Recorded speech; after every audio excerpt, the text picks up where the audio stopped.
আজকের আলোচনা আমাদের মসজিদের নিয়ম নীতি, মসজিদে যাওয়া, মসজিদের ফজিলত নিয়ে।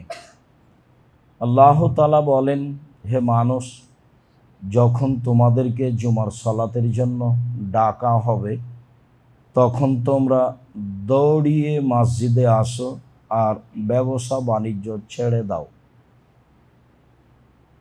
অতঃপর যখন সালাত শেষ হয়ে যাবে তখন আবারও পয়সা উপার্জনের পিছনে লেগে যাও। অযকুরুল্লাহ, আল্লাহকে বেশি বেশি ডাকো। যারাই আল্লাহকে বেশি ডাকে তারাই সফল হবে। আল্লাহ তাআলা অত্র আয়াতে আজানের সাথে সাথে মানুষকে ব্যবসা বাণিজ্য, আয় উপার্জন ছেড়ে মসজিদে আসার জন্য আদেশ করেছেন। সালাত শেষ হয়ে গেলে আবারও আয় উপার্জনের পিছনে লেগে যেতে বলেছেন। তাতে তিনি বলেছেন, তুমি তোমার শরীরের গতি অনুযায়ী আল্লাহকে ডাকো, তুমি সফল হয়ে যাবা। এ কথা আল্লাহ তাআলা বলেন। তাহলে কাজের ফাঁকে ফাঁকে আল্লাহকে ডাকতে হবে। আমরা এ আয়াতের আলোচনা বিগত দিনে বুঝেছি যে ছুটির দিন বলে কোনো দিন নেই, উপার্জনের জন্য কোনো দিবস নেই। মানুষ প্রতিদিন উপার্জন করবে, এইটা আল্লাহর আদেশ। সেটা জুমার দিন হোক, সেটা শনিবার হোক, সেটা রবিবার হোক, সেটা কোনো জন্মদিবস হোক, সেটা যে দিবসই হোক না কেন, আয় উপার্জন বন্ধ করে অন্য কোনো কাজে লাগবে, আল্লাহ রাসূল তা নাকচ করেছেন। মানুষকে ইবাদত করতে হবে, আয় উপার্জন করতে হবে, এটা আল্লাহর আদেশ। তাতে এই কথা বলা হয়েছে যে পিতা ছেলের অতদিন খেতে পাবেন না, খাবেন না। খেতে পাবেন না বলতে খাবেন না যতদিন তিনি নিজে উপার্জন করতে পারবেন। পিতা নিজে উপার্জন করে খাবেন, এটাই তার জন্য শোভনীয়, ভালো। যদি আল্লাহ রাসূল বলেছেন ছেলে ও ছেলের সম্পদ তার পিতার, ছেলে নিজেই নিজের মালিক নয়, ছেলে এবং তার ছেলের অর্থ সম্পদ তার পিতার, এ কথা আল্লাহ রাসূল বলেছেন। তারপরেও পিতা যতদিন কাজ করে খেতে পারবে তিনি কাজ করে খাবেন, এটাই আল্লাহর আদেশ। সম্মানিত দিনী ভাই বোন, বিষয়টি মসজিদের সাথে সম্পৃক্ত। বিগত দিনের দু একটি কথা, তার একটি কথা, আবু হুরায়রা রাদিয়াল্লাহু তাআলা আনহু বলেন, রাসূল সাল্লাল্লাহু আলাইহি সাল্লাম বলেছেন, সালাতুন ফি মসজিদে হাজা, ফি মসজিদি হাজা খায়রুম মিন আলফি সালাতিন ফিমা সিওয়াহু। আমার এই মসজিদে 2 রাকাত সালাত পৃথিবীর যে কোনো অন্য মসজিদের চেয়ে 1000 গুণ উত্তম। এই কথা তিনি বলেন। তাতে তিনি বলেন, তবে মসজিদে হারাম নয়। আমি কাবা ঘরের কথা বলছি না। কাবা ঘর ব্যতীত যত মসজিদ আছে পৃথিবীতে, যে কোনো মসজিদে 2 রাকাত সালাত আদায় করলে জানে কি হবে? আমার এই মসজিদে, মসজিদে নববীতে 2 রাকাত সালাত আদায় করলে তার চেয়ে 1000 গুণ বেশি নেকি হবে। এই কথা মুহাম্মদ সাল্লাল্লাহু আলাইহি সাল্লাম বলেন। তাতে বিগত দিনে আমরা একটা আলোচনা খুব শক্তভাবে বলেছিলাম যে অবশ্যই ওই কথাটির ভিত্তিতে সেখানে সালাত আদায় করতে হবে তা নয়। কি সেটা? আবু হুরায়রা রাদিয়াল্লাহু তাআলা আনহু বলেন, আল্লাহর নবী বলেছেন, মা বাইনা মিম্বারি অবাইতি রাওজাতুন মিন রিয়াজিল জান্নাহ। আমার মিম্বার হতে আমার ঘর পর্যন্ত, যে ঘরে তিনি আয়েশা রাদিয়াল্লাহু তাআলা আনহা সহ থাকতেন, আমার মিম্বার হতে আমার ঘর পর্যন্ত এইটুকু জান্নাতের একটি অংশ। এ কথা তিনি বলেছেন। এ কথার অর্থ এই নয় যে এখানে সালাত আদায় করতে হবে, এবং বিষয়টি আমরা খুব শক্তভাবে পেশ করেছিলাম, মনে আছে বলে আমার অনুমান। তাতে এবছরের হজ সফরে বহু মানুষই হয়তোবা কিছু বলতে চেয়েছেন, যাতে বলতে চেয়েছেন যে সালাত আদায় করা যায়। আর সালাত তো আদায় করা যাবেই সেখানে, কিন্তু আপনাকে ভিন্নভাবে প্রস্তুতি নিয়ে সালাত আদায় করতে হবে কেন? এর কি প্রমাণ? এইটুকু তাতে আমি বলেছি, আল্লাহর নবী বলেননি, সাহাবীগণ বলেননি, তাবেগণ করেননি, তাবেগণ করেননি, পৃথিবীর কোনো বিদ্বান এ কথা বলেননি যে এখানে সালাত আদায় করলে বেশি নেকি হবে। ভুল হিসাব। ওই কথা আবারও চূড়ান্তভাবে বলছি, মসজিদ নববী বর্তমানে যা আছে 100 বছর পরে যদি তার 4 ও 10 গুণ বেশি হয়ে যায়, যে পর্যন্ত এরিয়া করা হবে সেই পর্যন্ত কোনো এক জায়গায় 2 রাকাত সালাত আদায় করলে পৃথিবীর যে কোনো মসজিদ থেকে 1000 গুণ বেশি নেকি হবে। এই কথাই ঠিক। এটা হলো মসজিদে নববীর মান। রাসূল যেটুকু বড় করেছিলেন সেটুকু মসজিদে নববী। পৃথিবীর মানুষ প্রয়োজনে যত বড় করবে সেটুকু মসজিদে নববী। এর অর্থ এই নয় যে যেটুকুকে তিনি রাওজাতুম মিন রিয়াজিল জান্নাহ বললেন সেইটুকুতে সালাত আদায় করতে হবে। সেটুকু তিনি কি বলেছেন? এই লম্বাভাবে বলেছেন, তার কি তিনি মাপ দিয়েছেন? সেখানে তিনি সালাত আদায় করতে বলেছেন। কেন এত বাড়াবাড়ি করতে হবে? প্রমাণ ছাড়া বাড়াবাড়ি ভুল। আপনি এটার কোনোদিনও করার চেষ্টা করবেন না। পৃথিবীতে যেখানে যারা বাঙালি আছেন, আমি আপনাদের সকল দিনই ভাই বোনকে বলছি, রাসূলকে উপেক্ষা করে কিছু করার চেষ্টা করবেন না। শেষে ইহকালও যাবে, শেষে পরকালও যাবে। কম করেন সেটাই ভালো, বেশি করে বিদাত করবেন সেটা ভালো নয়। রাসূল সাল্লাল্লাহু আলাইহি সাল্লাম বলেছেন, আব্দুল্লাহ ইবনে উমর বলেন যে কানান নবী সাল্লাল্লাহু আলাইহি সাল্লাম ইয়াতি মসজিদ কুবা কুল্লা সাবতিন মাশিয়ান ও রাকিবান।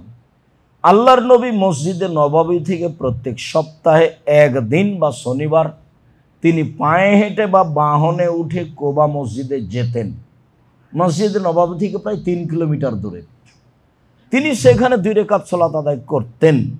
তাতে তিনি বলেছেন, মসজিদে কোবাতে যদি কেউ 2 রাকাত সালাত আদায় করে আর অজু করে বাড়ি থেকে আসে, হোটেল থেকে অজু করে বের হয়ে সেখানে 2 রাকাত সালাত আদায় করে, তাহলে সে একটা উমরার সমান নেকি পাবে। হাদিস সহিহ। এ কথাই ঠিক। মসজিদে নববীতে গিয়ে 40 ওয়াক্ত সালাত আদায় করতে হবে, 5 8 40, তার মানে 8 দিন থাকতে হবে।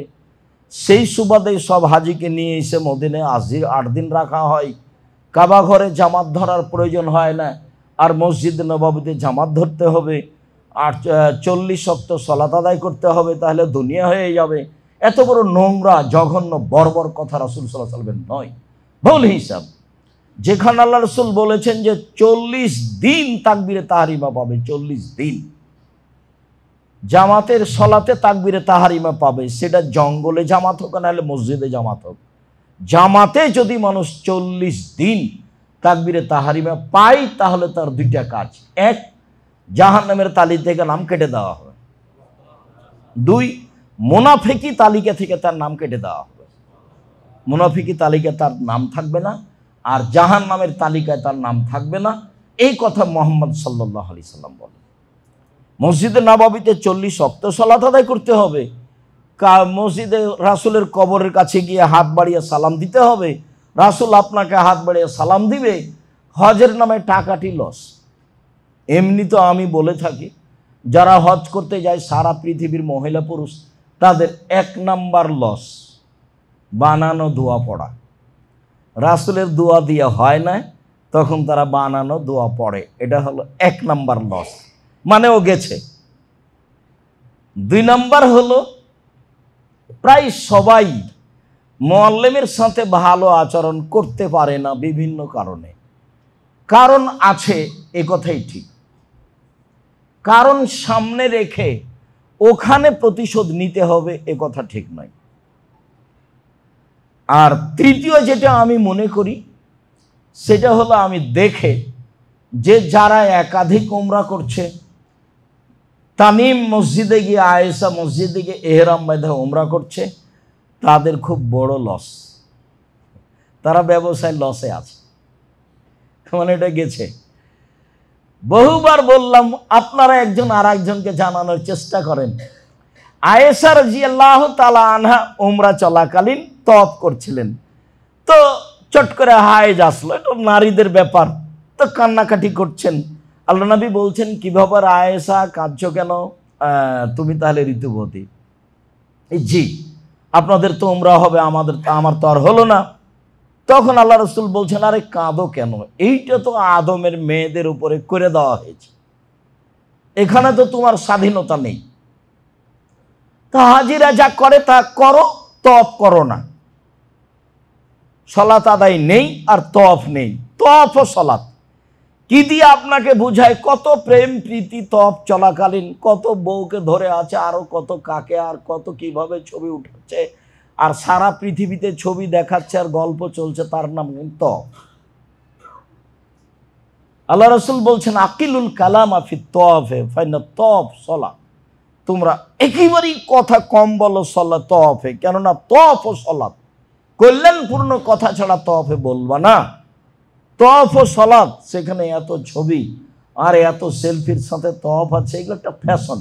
এই যে প্রতি রামাজানে যাচ্ছে আহাল পরিবার নিয়ে, এটা আস্ত ফ্যাশন। ফকির মিসকিন নেই, দান করতে পারেন না, সেখানে দেশে ফকির মিসকিন পাওয়া যায় না। আরে ফকির মিসকিন যদি নাই পাওয়া যায়, তো শেষ পর্যন্ত তো জামিয়া সালামে আছেই। সম্মানিত দিনী ভাই বোন, ধর্ম এমন নয় আপনি যেটা মনে করেছেন সেটা নয়। আর আরাফার মাঠকে মূল্যায়ন করার মতো তো পরিবেশ মানুষের থাকে না। আরাফার মাঠে বেশি মারামারি হয়, হইচই গন্ডগোল হয়, জায়গায় পায় না অনেক মানুষ, জায়গাতে আবার সংকীর্ণ, কে কার কথা শোনে, কে কার কথা মানে, যার যেটা প্রয়োজন সে সেটা বলে নেই। আর যখন সলাতের টাইম আসে তখন কিনা ঝগড়া, কে পড়বে, যে 2 রেকাত পড়বে না 4 রেকাত পড়বে, আবার 4 রেকাত পড়বে তো একসাথেই জোহর আসর পড়বে না, জোহরের টাইমে আসর আসরের টাইমে। ধর্ম তো ওখানে মানার ব্যাপারে স্বাধীন, সরকারি তো আর কোনো নিয়ম নেই। সরকারের পক্ষ থেকে সরকার তো লিজ দিয়ে রেখেছে, যারা লিজ নিয়েছে, যারা টেন্ডার নিয়েছে, তারা তো হইচই হতে দেবে না। কোনো প্রকার পুরুষ পুলিশ আর নারী পুলিশ আর যে হোক না কেন, কারোর প্রয়োজন নাই যে হজ ভালোভাবে হোক, সবার প্রয়োজন যেন কোনো হইচই না হয়, সবার প্রয়োজন কোনো সমস্যা যেন না হয়। 40% বেশি জায়গা ফাঁকা থাকে, কিন্তু আপনাকে যেতে দেবে না, ওখানে সালাত আদায় করতেও দেবে না। পাহারাদার দিয়ে আর পুরুষ আর নারী দিয়ে আর ওই যে ঘেরার বাড়গুলো দিয়ে কাবাঘর ভর্তি করা আছে, যেখান দিয়ে যাবেন সেটাই নিষেধ, মামনু, সব নিষেধ। আর আপনার কিছু করারও নেই, আল্লাহ মাফ করো। তো হজের নিয়ম কারণ, কে আরাফাকে মূল্যায়ন করবে? আরাফা তো হলো যখন গেছে, বলেছি, তারপরেও আসলে আবেগে বলছি আপনাকে, বলে তো গেছি, একদিন তো খুতবা এই বিষয় হয়েছে। তো আরাফার মাঠে তো 1 নম্বর কথা আগে থেকেই ছিল, লাব্বাইক আল্লাহুম্মা লাব্বাইক, লাব্বাইক লা শারীকা লাকা লাব্বাইক, ইন্নাল হামদা ওয়া নি'মাতা লাকা ওয়াল মুলক লা শারীকা লাক, চলবে। আরেকটা দোয়া এসে যোগ হয়েছে, তাতে আল্লাহ রাসূল বলেছেন, খায়রুদ দোয়া ইয়ামে আরাফা, সবচেয়ে উত্তম দোয়া হচ্ছে আরাফার দোয়া। ওয়া খায়রু মা কালা আল আম্বিয়া মিন কাবলি, সবচেয়ে উত্তম দোয়া আমার পূর্বে নবীগণ বলেছেন এবং আমি যেটা বলেছি। তাহলে বোঝা যাচ্ছে এই দোয়া এই মাঠে পূর্বের সব নবী বলেছেন, তা হলো লা ইলাহা ইল্লাল্লাহু ওয়াহদাহু লা শারীকা লাহু লাহুল মুলকু ওয়া লাহুল হামদু ওয়া হুয়া আলা কুল্লি শাইইন কাদির। আর জোহর আসর একসাথে পড়ে নেওয়ার পরে এই যে হাত তুলে দোয়া শুরু হবে, কান্নাকাটি যে যা পারে, সূর্য ডুবা পর্যন্ত, এর নাম আরাফার মাঠ। আরাফার মাঠে আল্লাহ তাআলা বলেন ফেরেশতাদেরকে, ফেরেশতা দেখো তো আমার দাস দাসী এলোমেলো চুলে ধুলাবালি মেখে কি বলে। দেখো তো ফেরেশতা আমার দাস দাসী পুরুষ নারী এলোমেলো চুলে ধুলাবালি মেখে রোদের মধ্যে কি বলে। ওরা যা বলে সেটা আমি করে দিলাম। আল্লাহ রাসূল বলছেন, বেলাল একটু জনগণকে থামতে বলো। আমি জনগণকে থামতে, চুপ থাকতে বললাম, মানুষ তো অনেক। আল্লাহ রাসূল বললেন, জনগণ শোনো, জিবরাইল এখনই আমার কাছে এসেছিলেন। জিবরাইল আমাকে বললেন, মোহাম্মদ আল্লাহ আপনাকে সালাম দিয়েছেন। 1, 2, মোহাম্মদ আল্লাহ তাআলা আরাফাবাসী এবং মুজদালিফাবাসীকে ক্ষমা করে দিয়েছে। 3, আরাফাবাসী যারা আরাফায় উপস্থিত হয়েছে তাদের জিম্মেদারি আল্লাহ নিয়ে নিয়েছেন। সেখানে চলছে হইচই, কে কাকে মানে। আর আসরের পর থেকে হইচই, চলো চলো আগে গাড়িতে উঠো। গাড়িতে উঠলে আপনি দোয়া করতে পারবেন? কোথায় ব্যাগ, কোথায় বউ, কোথায় ছেলে মেয়ে, কোথায় কি, কোথায় ইবাদত গেছে ধুয়ে, শুধু খালি হইচই। যা দেখেছেন বা দেখছেন, যা বাস্তবে আপনি কোনোদিন গেলে দেখবেন। যাক, বলছিলাম রাসূল সাল্লাল্লাহু আলাইহি সাল্লাম প্রত্যেক দিন, প্রত্যেক সপ্তাহে শনিবারে পায়ে হেঁটে বা বাহনে উঠে মসজিদে কুবাতে যেতেন। কোনো দিন গেলে মসজিদে কুবাতে যেতে হবে 2 রাকাত সালাত আদায়ের জন্য। রাসূল সাল্লাল্লাহু আলাইহি সাল্লাম বলেছেন তাতে কবুল হজের সমান নেকি হবে। উল্লেখ্য যে এখানে একটি কথা বিগত জুমায় হয়তো বা অনেক মহিলা বা পুরুষ বুঝতে পারেননি। সেটা হলো এই যে মসজিদের নববীতে 1000 গুণ বেশি নেকি হবে। আর বলেছিলাম কাবা ঘরে কি হবে? কাবা ঘরে 1,00,000 গুণ বেশি নেকি হবে। এই হাদিসটাতে একটু ত্রুটি রয়েছে, তবে লক্ষের বেশি হবে মর্মে যত হাদিস আছে সবই সহি।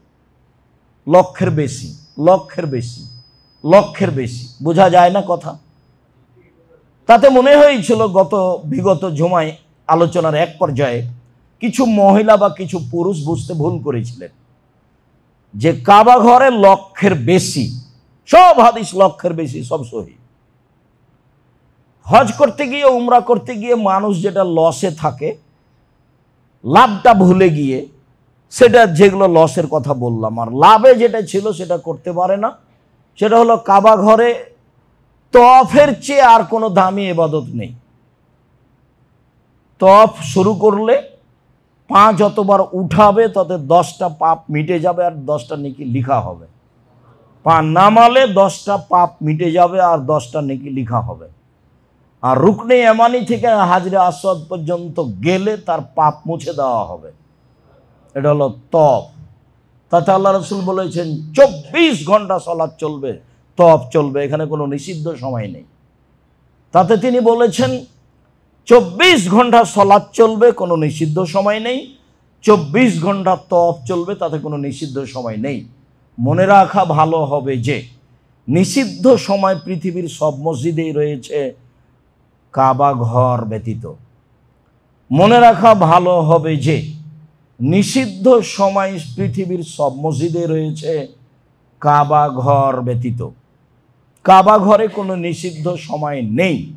2 রাকাত সালাত আদায় করলে 1,00,000 রাকাতের বেশি নেকি হবে, এ কথাই ঠিক। তওয়াফ করলে এমন নেকি হবে, এ কথাই ঠিক। সেখানে হাজি ঘুমিয়ে আছে আর মসজিদের নববীতে গিয়ে 40 ওয়াক্ত সালাত ধরবে, তাই দৌড়াদৌড়ি লেগেছে। জবাব মুআল্লিমকে দিতে হবে। যারা দায়িত্ব পালন করছে, যারা বই লিখেছে, তাদের দিতে হবে। আমার বুঝে আল্লাহ আমাকে মাফ করো, আমি আমার তদন্তে বলছি, আমার কথাই চূড়ান্ত এ কথা নয়। তবে আমার তদন্তে আমি বলছি 95% থেকে 98 জন, 1999 জন মানুষের হজ হয় না। এবং প্রায় বই মিথ্যা কথা লেখা আছে, 2-1টার কথা বলতে পারছি। প্রায় বই ধর্মের নামে মিথ্যা কথা আছে হজের বই। সম্মানিত দিনী ভাই বোন, বলছিলাম উসাইদ রাদিয়াল্লাহু তাআলা আনহু বলেন রাসূল সাল্লাল্লাহু আলাইহি সাল্লাম বলেছেন, এজা দাখালা আহাদুকুমুল মসজিদা ফালিয়াকুল আল্লাহুম্মা আফতাহ লি আবওয়াবা রাহমাতিক। কোনো ব্যক্তি যখন মসজিদে ঢুকবে তখন সে যেন বলে, আল্লাহ আমার জন্য তুমি তোমার রহমতের দরজা খুলে দাও। এই দিয়ে ঢোকা হয় মসজিদে। আল্লাহ তুমি আমার জন্য তোমার রহমতের দরজা খুলে দাও, এই নিয়ে ঢোকা হয় মসজিদে। বাকি কি করছে সেটা আমি আপনি জানি। ওয়াইদা খারাজা ফালিয়াকুল, আর যখন মসজিদ থেকে বের হবে তখন বলবে, আল্লাহুম্মা ইন্নী আসআলুকা মিন ফাদলিক, আল্লাহ আমি তোমার কাছে অনুগ্রহ চাচ্ছি। এখন কাজে নামবো, এখন আয় উপার্জনের নামবো, টাকা পয়সা দাও। এতক্ষণ যা করেছি তার রহমত, তাসবিহ তাহলিল জিকির আজকার করেছি, আর এখন কাজে নামবো, টাকা পয়সা দিয়ে দাও। যা হারিয়ে গেছে ব্যবসা বাণিজ্য সেটা ঠিক করে দাও। এখন বের হচ্ছে আয় উপার্জনের জন্য। আল্লাহুম্মা ইন্নী আসআলুকা মিন ফাজলিক, আল্লাহ আমি তোমার অনুগ্রহ চাচ্ছি। কি অনুগ্রহ? জমি জায়গা, বাড়ি ঘর, আহাল পরিবার, ছেলে মেয়ে, টাকা পয়সা, যা কিছু দুনিয়াতে প্রয়োজন। আবু কাতাদা রাদিয়াল্লাহু তাআলা আনহু বলেন, রাসূল সাল্লাল্লাহু আলাইহি সাল্লাম বলেছেন, যা দাখালা আহাদুকুমুল মসজিদা ফালিসাল্লি রাকাতাইনি ক্বাবলা ইয়াজলিসা, যখন তোমাদের কোনো ব্যক্তি মসজিদে প্রবেশ করবে তখন সে যেন বসার পূর্বে 2 রাকাত সালাত আদায় করে। মনে রাখা ভালো হবে যে মসজিদে ঢুকে 2 রাকাত সালাত আদায় করতে হবে, বসার জন্য, অপেক্ষা করার জন্য এই হাদিসের সাথে নিষিদ্ধ সময়ের কোনো সম্পর্ক নেই। মসজিদ আল্লাহ, বসতে চাইলে তার কাছে অনুমতি নিতে হবে। তা আপনি কি বলবেন যে আল্লাহ আপনার মসজিদে বসতে চাচ্ছে, একটু বসতে দেন? যে অনুগ্রহপ্রবক বসতে পারি কি? এভাবে বলবেন? কি বলবেন? তা এই বলার পদ্ধতি হলো 2 রাকাত সালাত। কি দিয়ে আপনাকে ধর্ম বুঝায় আমি? অনুমতি চাও। মসজিদ কার? আল্লাহ বলছিলেন মাসাজিদুলিল্লাহ, সব মসজিদ আল্লাহর জন্য, সব মসজিদ আল্লাহর জন্য। তো এখন এখানে বসতে চাইলে অনুমতিও তার কাছে নিতে হবে। তো অনুমতির পদ্ধতি কি? 2 রাকাত সালাত। তাহলে রাসূল বলছেন তোমাদের কোনো ব্যক্তি মসজিদে ঢুকলে সে যেন বসার পূর্বে 2 রাকাত সালাত আদায় করে। এই যে ভারত, বাংলাদেশ, পাকিস্তানের শতকরা 95টা মসজিদে মানুষ ঢুকে আগে বসছে, তার মধ্যে আপনার অবগতিতে আছে, আপনি বাস্তব করেছেন, না হয় দেখেছেন, আর আমি কোনোদিন করিনি তবে দেখেছি। আপনি করেন, না হয় দেখেছেন, গত জুমায় আপনি যেখানে ছিলেন সেখানেই করেছেন, আপনি ঢুকে আগে বসেছেন। এটা রাসূলের সাথে অন্যায় আচরণ করা হয়েছে। আল্লাহ রাসূলের সাথে অন্যায় আচরণ করে অনুমতি ছাড়া আপনি মসজিদে বসেছেন, রাসূলের আদেশকে আপনি অমান্য করেছেন। ভুল হিসাব, নিষিদ্ধ কোনো সময় নেই এই 2 রাকাতের জন্য। সারা পৃথিবীর যে কোনো মসজিদে যে কোনো সময়ে ঢুকে যদি বসতে চাই তাহলে তাকে অনুমতি নিতে হবে। অনুমতি হচ্ছে 2 রাকাত সালাত। এই 2 রাকাত সালাতের জন্য নিষিদ্ধ সময় নেই, এটাই চূড়ান্ত। সম্মানিত দিনী ভাই বোন, রাসূল খুতবা চলাকালীন ঢুকেছেন, একজন ঢুকে বসে গেছেন, তাহলে কিছুটা গতিবিধি ছিল আগে থেকেই। বসতে আল্লাহ রাসূল বলছেন কুম সাল্লি রাকাতাইন, এই উঠো উঠো 2 রাকাত সালাত আদায় করো। তাহলে যিনি খুতবা দিচ্ছেন উনি যদি কাউকে দেখতে পান যে ঢুকেই বসে গেলেন, তাহলে তাকে উঠিয়ে সালাত আদায় করতে বলতে হবে। এইটা আদেশ পালন করতে হবে, না করলে রাসূলকে অন্যায়, রাসূলের সাথে অন্যায় আচরণ করেছে ইমাম সাহেব। ইমাম যদি দেখতে পান যিনি খুতবা দিচ্ছেন যে একটা লোক ঢুকে বসে গেছে, তাহলে ইমামের জরুরি কর্তব্য কি? তাকে বলবেন উঠেন 2 রাকাত সালাত আদায় করেন। তারপরে খুতবা চলাকালীন আল্লাহ রাসূল আদেশ করছেন, উঠতে বলছেন। সম্মানিত দিনী ভাই বোন, বিষয় বুঝে একটু আমল করার চেষ্টা করি। আল্লাহুম্মা সাল্লি আলাইহি আল্লাহুম্মা বারিক আলাইহি। কাব ইবনে মালিক রাদিয়াল্লাহু তাআলা আনহু বলেন, লা ইয়াকদামু রাসূলুল্লাহ সাল্লাল্লাহু আলাইহি ওয়াসাল্লাম মিন সাফারিন ইল্লা নাহারান ফি যুহা। রাসূল সাল্লাল্লাহু আলাইহি ওয়াসাল্লাম যখনই সফর থেকে বাড়িতে আসতেন তখন সাধারণত সকাল 8টা-9টা দিনে আসতেন।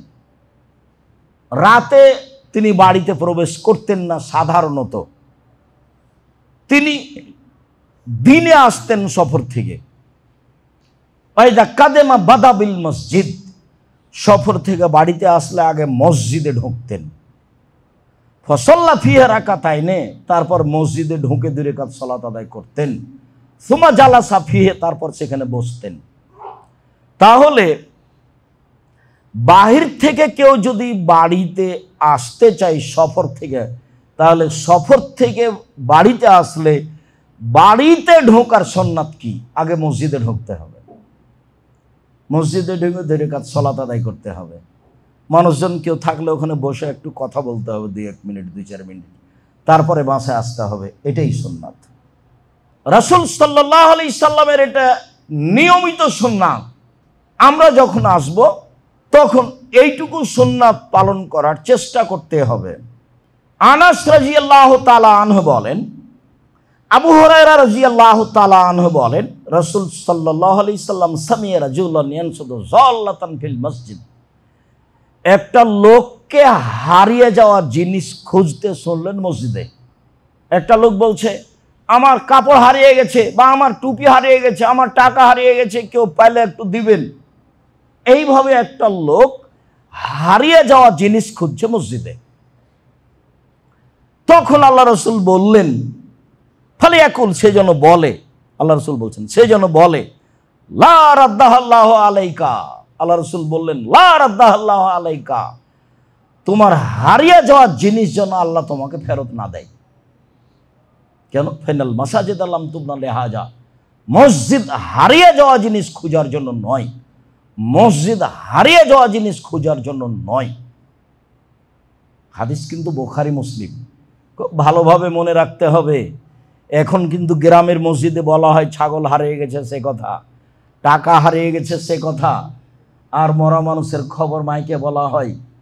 মরা মানুষের খবর দিতে হবে, হাদিস বুখারী মুসলিম। মরা মানুষের খবর চিৎকার করে দেওয়া যাবে না, এই হাদিসও বুখারী মুসলিম। চিৎকার করা কেন যাবে না?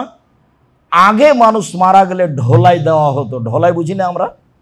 আগে তো গ্রামে বলতো, ঢোলের উপরে মারতো, ঢাকের উপরে মারতো বাড়ি, আর লোকটা চলে যেত আর বলতো আজকে বিকাল 3টায় অমুক হবে। বা কেউ জিজ্ঞাসা করতো কি ব্যাপার, কিসের ঢোলাই? বলে আজকে অমুক জায়গায় কাছারিতে বিকাল 3টায় বৈঠক আছে। এরকম কিছু বলা হতো, এরকম চিৎকার করে বলা হতো। যেই চিৎকার মাইকিং করে বলছে অমুক ব্যক্তি তার নিজ বাসভবনে বা হাসপাতালে ইন্তেকাল করিয়েছেন, মারহুমের জানাজা বিকাল 3টায় অনুষ্ঠিত হবে, আপনারা সবাই মিলে জানাজা অংশগ্রহণ করে অশেষ সওয়াবের ভাগীদারি হন। ধর্ম পাগল হয়ে গেছে। ধর্ম এখন মানুষের হাতে, হজ মানুষের হাতে, নিজের ব্যাপার। কি দিয়ে আপনাকে বলি, যা 2013 সালে ঘটেছিল আজকে তাই ঘটেছে। সেদিন 29 তারিখ ঢাকা হাজি ক্যাম্পে ঢুকলাম, চামড়ার স্যান্ডেলগুলো পায়ে আছে, মুরব্বী মানুষ 24 বছর থেকে এখানে মানুষকে হজের নিয়ম কানুন শেখাচ্ছে। ঢুকতে আমাকে বলছে স্যান্ডেলটা খুলেন। কেন কেন স্যান্ডেল খুলতে হবে? যে এহরাম পরলে এই স্যান্ডেল চলবে না। কে বলেছে আপনাকে এই কথা? ধর্ম কি আপনার বাপের সম্পত্তি? ধর্ম কি পৈতৃক সম্পত্তি নাকি? কতদিন থেকে আপনি এই কাজ করেন? 24 বছর থেকে মানুষের হজকে নষ্ট করেছেন। এহরাম আমি জুতা পরিবর্তন করব কেন? কে আপনাকে কথা বলেছে?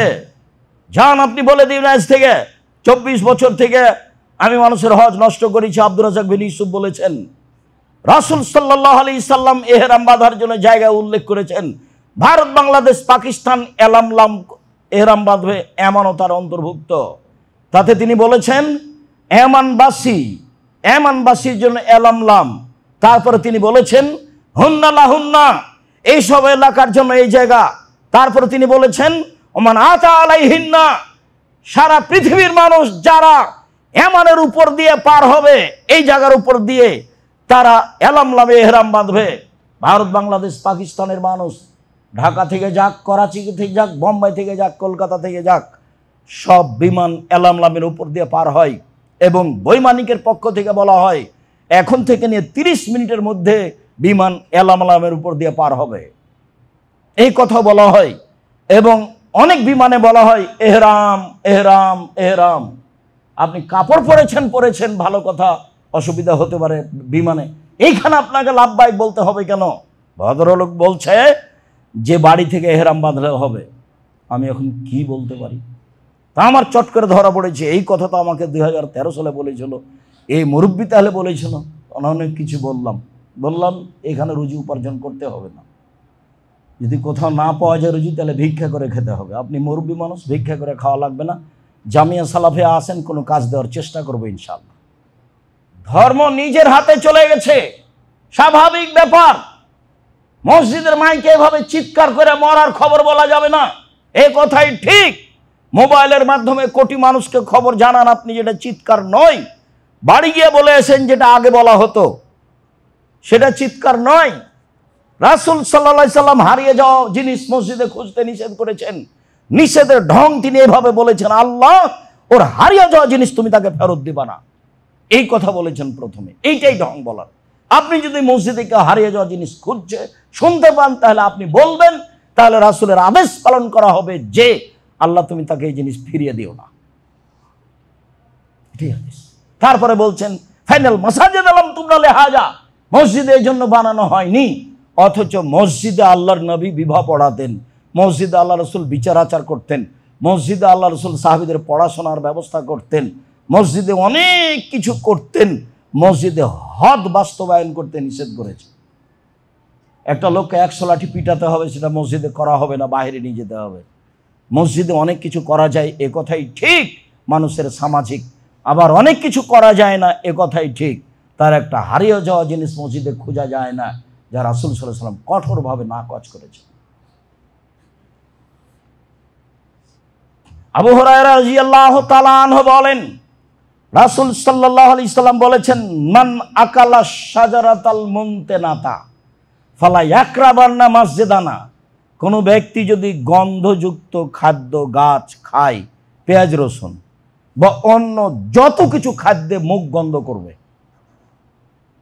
যত কিছু খাদ্য দুনিয়াতে আছে খাওয়ার পরে মুখে গন্ধ থাকবে, ফালা ইয়াকরাবান্না মসজিদানা, সে যেন আমার মসজিদের নিকটে না আসে।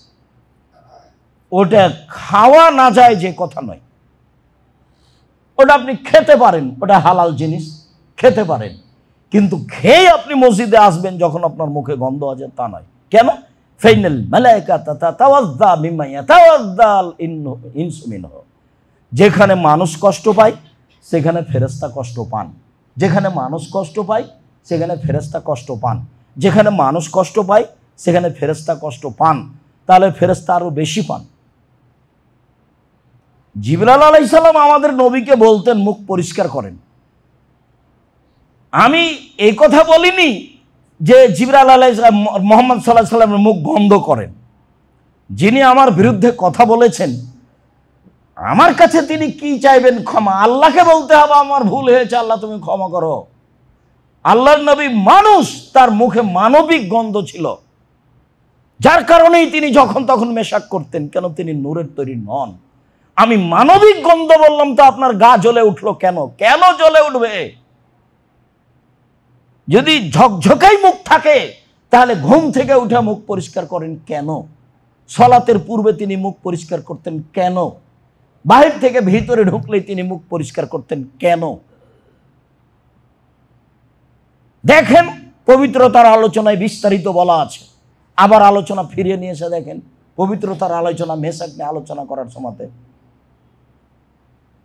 তিনি সেখানে, আমি একটা হাদিসের ত্রুটি আছে কিছুটা, সেটাও বলা হয়েছে যে আল্লাহ রাসূল বলছেন যে জিবরাইল যত আমাকে মুখ মেশক করার কথা বলছেন, তাতে মনে হচ্ছে আমি মুখের সামনের দিক ছিলেই ফেলি নাকি।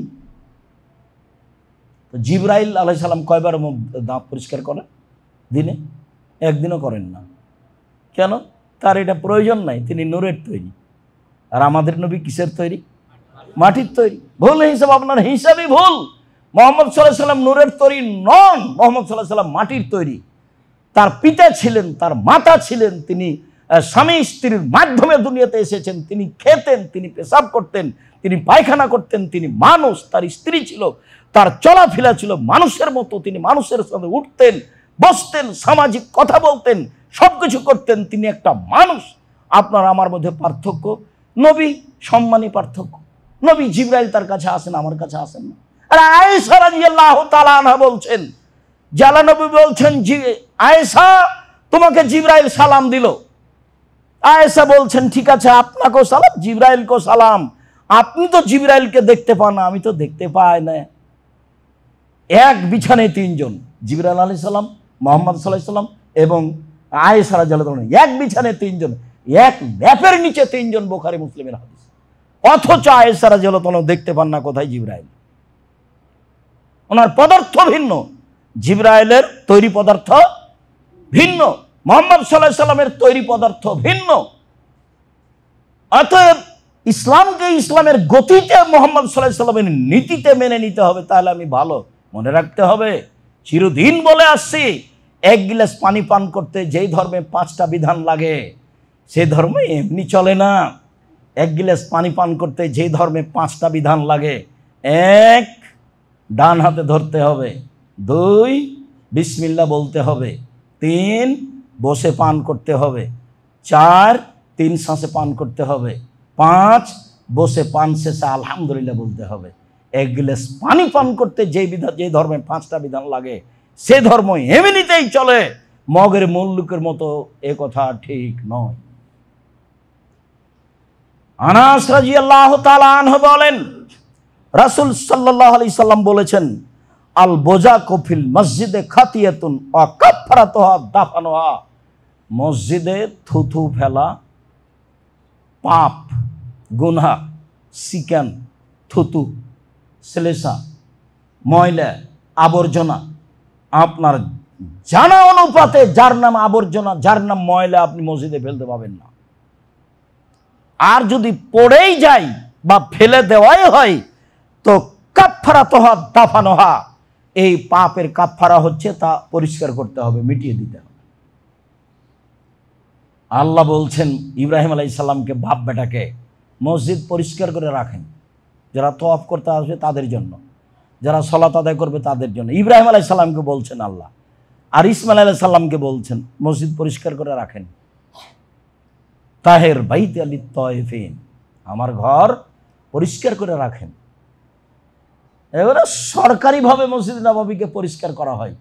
একটা খেজুরের বীজ আপনি যদি ফেলে দেন সেটা 3 মিনিট পড়ে থাকবে এটা মনে হয় না, 30 সেকেন্ডের মধ্যে সেটা উঠিয়ে নেওয়ার মানুষ আছে।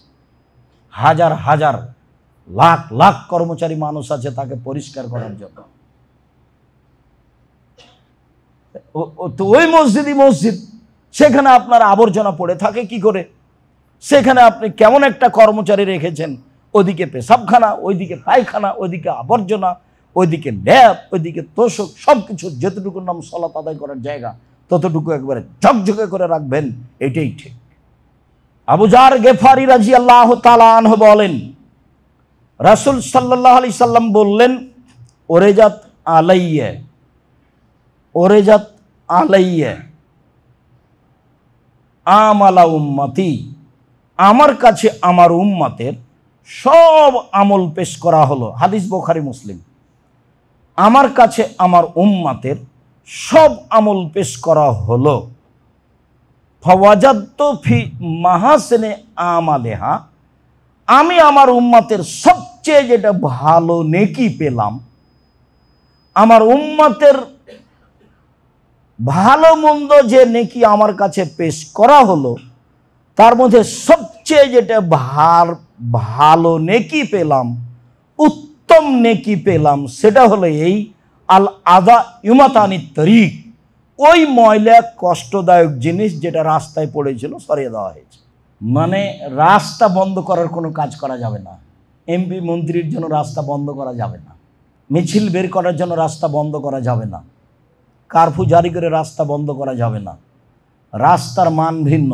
একাধিক হাদিস, আফজলুল ঈমান লা ইলাহা ইল্লাল্লাহ, সবচেয়ে উত্তম ঈমান লা ইলাহা ইল্লাল্লাহ, ওয়া আদনাহু মাতাদুল আযানিত তরিক, আর ঈমানের যেটা সবচেয়ে ছোট শাখা সেটা হলো রাস্তা থেকে কষ্টদায়ক জিনিস সরিয়ে দেওয়া। আপনার বাড়ির সামনে একটা কুকুর মরে পড়ে আছে, চেয়ারম্যানকেই সরাতে হবে? কে বলেছে? এমপিকেই সরাতে হবে? কে বলেছে? আপনি নিজে সরান, লেবার দিয়ে সরিয়ে দেন। এটা হচ্ছে লোককে বলে না তোকে 50টা টাকা দেবো, 200টা টাকা দেবো, এই কুকুরটাই ধরে একটু কিছু করে বাইরে ফেলে দিয়ে আসো তো, রাস্তায় পড়ে আছে, মানুষের অসুবিধা হচ্ছে। সবচেয়ে যেটা ভালো নেকি আমার কাছে পেশ করা হলো সেইটা কি মনে থাকবে না?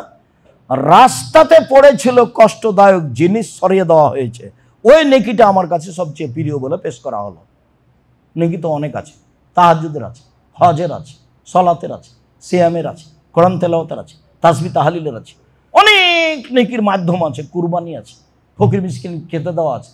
তার মধ্যে সবচেয়ে যেটা আমার কাছে সুন্দর বলে পেশ করা হলো সেটা কি বলেন তো? রাস্তা থেকে কষ্টদায়ক জিনিস সরিয়ে দেওয়ার নেকিটা আমার কাছে সবচেয়ে ভালো নেকি বলে পেশ করা হলো। মানুষের চলাচলে যেন কোনো সমস্যা নেই না হয়, যেখানে রাস্তাতে সমস্যা হয়েছে সেখানে আল্লাহ রাসূল বলেছেন এই ওটা তো ডবল করে দাও, বাড়িঘর ভেঙে ডবল করে দিতে হবে, বাড়ি অন্য জায়গায় সরাতে হবে। গন্ডগোল হলে রাস্তা ডবল হবে, যা ছিল তার।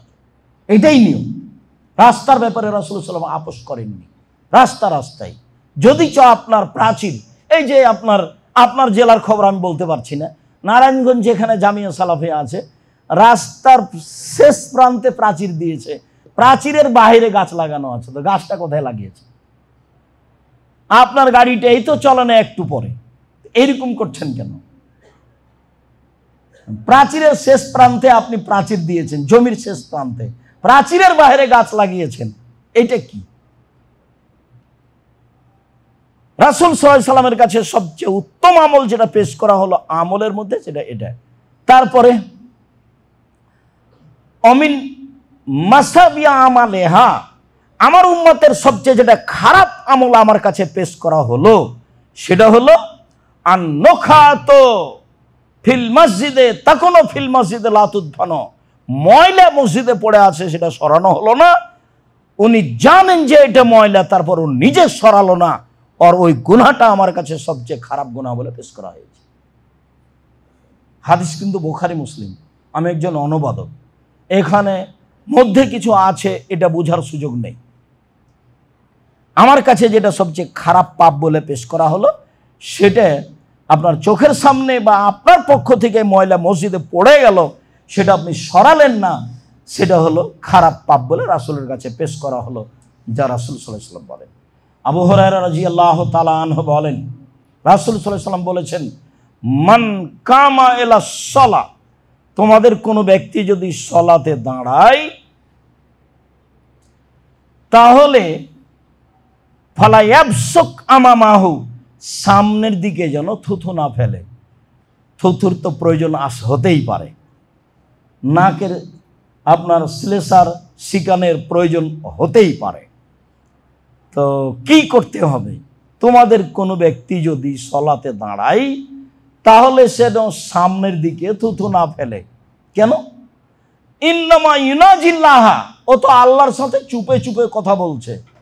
আমিন ছাড়া সলাতের মধ্যে কোনো জায়গায় জোরে হবে না, সব চুপে চুপে। সামি আল্লাহু লিমান হামিদা রাব্বানা লাকাল হামদ হামদান কাসীরান তাইয়িবান মুবারাকান ফি, একজন সাহাবী জোরে বলেছিলেন, তার পূর্বেও কেউ কোনোদিন জোরে বলেননি, পরেও কেউ কোনোদিন জোরে বলেননি, আর এটা সাহাবীদের নীতি ছিল না। তারপরে দুই সিজদার মাঝের দোয়া, আল্লাহুম্মা গফিরলি ওয়ারহামনি ওয়াহদিনি ওয়াফিনি ওয়ারযুকনি, এটা ইমাম শাফি রাহিমাহুল্লাহর পক্ষ থেকে জোরে বলার কথা আছে। ভারত, বাংলাদেশ, পাকিস্তানে যারা চার মাঝহাবের কোন একটা মাঝহাব মানতে হবে বলেই মুসলিম পার্সোনাল ল খ্রিস্টানেরা চেয়েছিল, খ্রিস্টান শাসকেরা, ব্রিটেনের আসা শাসকেরা, তখন এই আহলে হাদিস যারা, তারা বলেছিল আমরা সাফুল মাসলাকের লোক। ওই সুবাদে এখনো যারা আহলে হাদিস বলে নিজেকে দাবি করে, অনেকেই মনে করে যে দুই সিজদার মাঝের দোয়া জোরে বলতে হবে। রাব্বানা লাকাল হামদ হামদান কাসীরান তাইয়িবান মুবারাকান ফি, এই দোয়া জোরে বলতে হবে। আপনার মনে রাখা ভালো হবে যে আমিন ছাড়া কোনো অংশ জোরে হবে না। কেন? যে ব্যক্তি সালাত আদায় করছে, সে তার প্রতিপালকের সাথে চুপে চুপে কথা বলছে। ইনাজিল্লাহা, সে আল্লাহর সাথে চুপে চুপে কথা বলছে, কথা আল্লাহর নবী বলেন। তারপরে বলছেন ওয়ালা ইয়াবসুকান ইয়াসারিহি ইয়ামিনিহি, ডান দিকে যেন থুথু না ফেলে। কেন? ফাইন্না আন ইয়ামিনিহি মালাকান, ডান দিকে ফেরেশতা রয়েছেন। তাহলে বাম দিকে ফেরেশতা থাকে না? বিশেষ যারা কিছু করে তারা ডান দিকেই থাকে। আল্লাহ রাসূল তো এভাবে বলছেন, এখন বলছেন ওয়াল ইয়াবসুকান ইয়াসারিহি, বাম দিকে থুথু ফেলে যেন, আও তাহাতা রিজলিহি, পায়ের নিচে ফেলে যেন, ও ফিরাতিন তাহাতা রিজলিল ইসরা, বাম পায়ের নিচে ফেলে যেন। এ পর্যন্ত বুখারী মুসলিম। অন্য হাদিসে এসেছে যে এছাড়াও টিস্যুতে, রুমালে কোনো কিছু ধরে নিয়ে আল্লাহ রাসূল নিজে ওটাকে ধরে নিয়ে ওই কাপড়টাকে একটা আর একটার সাথে চেপে দিলেন, ডলে দিলেন। তাহলে এখন তো যেসব মসজিদে সালাত আদায় করছে টাইলস করা আছে, মাটির মসজিদ যদি হতো তাহলে না হয় আপনি পায়ের নিচে ফেলে দিয়ে ডলে দিতেন। আল্লাহ রাসূল বলছেন সুমাইয়াত ফেনো, তারপর ডলে দিবে, বাম পায়ের নিচে ফেলে বা বাম দিকে ফেলে পা দিয়ে ডলে দিবে। তো সেটিকে এখন হবে? তাহলে এখনকার জন্য পথ। আর একটা হাদিস আছে, সময়ের গতিতে আবারও আসবে, তখন বলবো। আপাতত আজকের মতো ওই অংশ থেকে এটুকু বলে রাখলাম যে থুথু টিস্যু পেপারে ধরে নিতে হবে। ঠিক থুথু বা এরকম কিছু নাক থেকে আসুক, যেটা থেকে আসুক না কেন, ময়লা কিছু সলাৎ চলাকালীন যদি প্রয়োজন হয় ধরে নেওয়ার, তাহলে টিস্যু পেপারে বা কাপড়ে ধরে নিতে হবে। কাপড়ে ধরে নিয়ে আপনার জন্য যেটা সহজ হয়, আল্লাহ রাসূল এভাবে দেখালেন। তিনি এভাবে ডলে দিলেন, এভাবে ডলে দিলে নগদ যেটা রূপরেখা সেটা থাকবে না, কাপড়ের সাথে কি হয়ে যাবে, মিশে যাবে, যেটা মানুষের প্রয়োজন। এখন তো টাইলসের মসজিদ, শেষ বাক্যটা তো কিয়ামত পর্যন্ত চলবে। যেই মসজিদে হোক না কেন, হীরা মুক্তা মানিক্যর স্বর্ণের যেটাই হোক, এটাই পদ্ধতি, এটাই নিয়ম, এটাই সুন্নাত মসজিদের বিষয় বলছিলাম। আয়েশা রাদিয়াল্লাহু তাআলা আনহা বলেন, রাসূল সাল্লাল্লাহু আলাইহি সাল্লাম বলেছেন, লানা রাসূলুল্লাহ সাল্লাল্লাহু আলাইহি সাল্লাম ফি মারাজিহি আল্লাতী লাম তাকুম। আল্লাহ রাসূল ওই অসুস্থ অবস্থায় বলেছিলেন যেই অসুস্থতা থেকে তিনি আর ভালো হননি, যাতে তিনি আয়েশা রাদিয়াল্লাহু তাআলার কোলেই ইন্তেকাল করেছেন, দুনিয়া ত্যাগ করেছেন। সেই অসুস্থতায় তিনি বলেছিলেন, লানাল্লাহুল ইয়াহুদা ওয়ান নাসারা ইত্তাখাযু কুবুর আনবিহিম মাসাজিদা। আল্লাহ ইহুদি খ্রিস্টানদের প্রতি অভিশাপ করুক, তারা কবরকে মসজিদ তৈরি করেছে, কবরের পাশে মসজিদ করছে বা মসজিদের সাথে কবর দিচ্ছে। মানুষ মনে করছে যে মসজিদের পাশে কবর দিতে হবে, মানে কবি নজরুল ইসলাম বুঝতে পারেনি, বলেছেন মসজিদের পাশে কবর দিও ভাই, তাহলে কবরের শাস্তি হতে এই গুনাহ আর পাইবে রেহাই। ওইসব বাক্য বলা আছে, যেটা বক্তব্যের কোনো কোনো জায়গায় বলা আছে যে কবি নজরুল ইসলাম ভুল বলেছেন, মসজিদের পাশে কবর দিয়ে যদি গুনাহ মাফ হয়ে যায়, তাহলে তো ধনী মানুষ বাড়িতে একটা করে মসজিদ করবে, সামনে যা করলাম বাড়ি ঘরে করলাম, একটা মসজিদও করি, ছেলেরাকে বলে যাবে মসজিদের পাশে আমার কবর দিয়ে। বল হিসাব, যদি আপনার পিতার কবর কাবা ঘরের নিচে ঢুকিয়ে দেওয়া হয়, 1 পয়সা লাভ হবে না। বহুদিন আগে থেকে এই কথা বলে আসছি, কাবা ঘরের নিচে যদি আপনার পিতার কবর দিয়ে দেওয়া হয়, 1 পয়সা লাভ হবে না। আমল অনুযায়ী বিচার হবে, এই কথাই ঠিক। জন্দব রাদিয়াল্লাহু তাআলা আনহু বলেন, রাসূল সাল্লাল্লাহু আলাইহি সাল্লাম বলেন, আলা ওয়াইন্না মান কানা কাবলাকুম কানু ইয়াত্তাখিজুনা কুবুর আনবিয়াহিম ওয়া সালিহিহিম মাসাজিদা। অতীতের মানুষেরা নবী এবং সৎ মানুষের কবরে মসজিদ তৈরি করত। তাহলে এই কথা নতুন নয়, যুগ যুগ ধরে চলে আসছে, শতাব্দীর পর শতাব্দী চলে আসছে যে মানুষ কবরকে মসজিদ তৈরি করে, মসজিদের পাশে কবর দেয়। হাজার হাজার বছর আগের কথা, শও বছর আগের কথা, মানুষেরা সৎ মানুষের কবরকে, নবীগণের কবরকে মসজিদ তৈরি করত। এই কথা আল্লাহ রাসূল বলবেন। তারপরে বলছে, লা তাত্তাখিজুল কবুরা মাসজিদান। পৃথিবীর মানুষ, তোমরা কখনো মসজিদকে কবরকে মসজিদ করবা না। পৃথিবীর মানুষ, তোমরা কখনো কবরের উপরে মসজিদ করবা না। তারপরে রাসূল সাল্লাল্লাহু আলাইহি ওয়াসাল্লাম বলছেন, ওয়াইন্নী আনহালাকুম ফি মিনহাজা। আমি এটা তোমাদের নিষিদ্ধ ঘোষণা দিলাম। পৃথিবীর মানুষ, কখনো তোমরা কবরের উপরে মসজিদ নির্মাণ করবা না। ঢাকা শহরেই মসজিদের ভিতরে কবর আছে, কোনো পথ নেই 24 ঘন্টার মধ্যে মসজিদ ভেঙে দিতে হবে, আর না হয় ওখান থেকে কবর সরাতে হবে। যদি মসজিদের নামে জমি অক্ষ হয়ে থাকে আগে থেকেই, তাহলে কবর সরাতে হবে, যে কোনো একটা পথে যেতে হবে। কঠোরভাবে বলা আছে। রাসূল সাল্লাল্লাহু আলাইহি সাল্লাম বলছেন, লা তাজলিসু আলাল কবুরে। পৃথিবীর মানুষ, তোমরা কবরের উপরে বসো না। ওয়ালা তুসাল্লু ইলাইহা। কবরের দিকে মুখ করে সালাত আদায় করো না। ওয়ালা তুসাল্লু আলাইহা। কবরের উপরে সালাত আদায় করো না। ওয়ালা তুসাল্লু বাইনাহা। কবরের মাঝে সালাত আদায় করো না। কবর ডান দিকে থাকলে হবে না, বাম দিকে থাকলে হবে না, সামনে থাকলে হবে না, নিচে থাকলে হবে না। মসজিদের ডানে কবর থাকলে মসজিদে সালাত চলবে না, মসজিদের বামে কবর থাকলে মসজিদে সালাত চলবে না। মসজিদের সামনে কবর থাকলে মসজিদে সালাত চলবে না, মসজিদের নিচে কবর থাকলে মসজিদে সালাত চলবে না, কঠোরভাবে না করা আছে। একাধিক দিন আমরা পত্রিকায় লিখেছি, আল ইতিসাম পত্রিকায়। আপনি দয়া করে পত্রিকাটা পড়বেন। আমি তো আপনাকে দিনরাত বলছি, আমি আপনার দিনী ভাই, আপনাকে আমি অনেক ভালোবাসি। আমি মানুষ হিসাবে চেষ্টা করছি সঠিক ধর্ম আপনার কাছে পৌঁছানো, জেনে শুনে সজ্ঞানে, পৃথিবীর কোনো সুবিধার জন্য আমি কোনোদিন আমার জীবনে ধর্ম জাতির সামনে পেশ করিনি। যার কারণে আপনাকে আমি অনুরোধ করি, জুমার দিনে আপনি সহ, আপনার মা বোন সহ, আপনার ভাই বন্ধু ভাবি আত্মীয় স্বজন সহ সবাই আসার চেষ্টা করবেন। আমি আপনার কিছু না কিছু উপকার করবো ইনশাআল্লাহ, জুমার খুতবার শুরু থেকে নিয়ে শেষ পর্যন্ত। যাওয়ার সময়তে যেসব বই পুস্তকগুলো আছে সেসব বই পুস্তকগুলো সাথে নিয়ে যাওয়ার চেষ্টা করবেন। আপনার যদি নিজে প্রয়োজন না থাকে, তা আশেপাশে তো অনেক বেদাতি মানুষ আছে, নেই পাপের কাজকে নেকির কাজ মনে করছে। সেটা শিরক হতে পারে, সেটা বিদাতও হতে পারে। দুনিয়াতে দুইটা পাপ আছে, মানুষের ধারণায় সেটা নেকির কাজ। দুনিয়াতে দুইটা পাপ আছে, সেটা মানুষের ধারণায় নেকির কাজ। দুনিয়াতে দুইটা পাপ আছে, যে পাপের নিজস্ব ক্ষমতা আছে, অন্যান্য পাপের নিজস্ব ক্ষমতা নেই। মানুষের ধারণায় নেকির কাজ, অথচ সেটা পাপ। সেটা কি? বিদাত। সেটা কি? শিরক। আর এর নিজস্ব ক্ষমতা হলো বিদাত ইবাদাত কবুল হতে দেবে না যতদিন আপনি না ছাড়বেন।